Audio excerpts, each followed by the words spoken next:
brutal. That's the only way he could describe that day. It was brutal. It all started bad to begin with because his alarm clock didn't go off. And then when he finally did get out the front door and into his car, it wouldn't start. So he had to call a friend some blocks over to come on over and give him a jump start. Then when he got to work, he found out that he was not only late, but he had missed an emergency meeting. And then from that point on, the day got worse. So by the time he got home to his wife and kids, he was glad to see that front door. And when he went in, things were better in a way.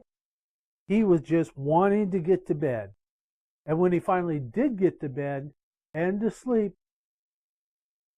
then guess what? Round about midnight, there was a banging on the door.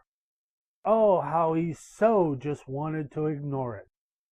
But then he heard the voice of his friend, a friend he had known many years, had had many a barbecue with, lived a few blocks over, and yes, he was the one who gave him the jump start that morning. So he drug himself to the front door in his robe, and he looked at the door and he yelled out, basically, "What do you want?" Well, his friend told him that a relative had come to visit who was traveling across the country, and at that late at night, he found out he didn't have anything to serve him. And he wanted to borrow some food because none of the stores in their little town was open that time of the evening.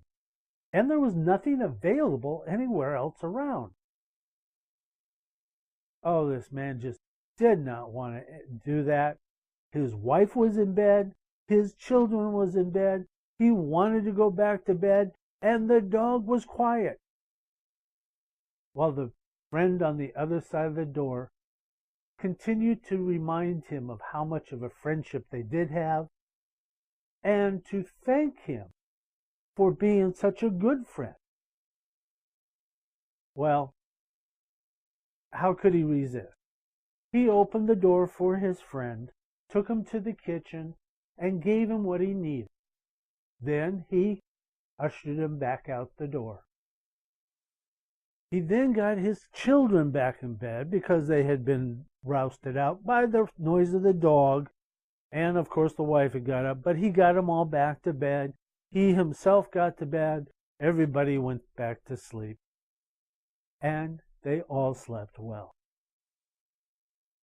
And on the next day, the alarm clock went off on time, and things progressed much better.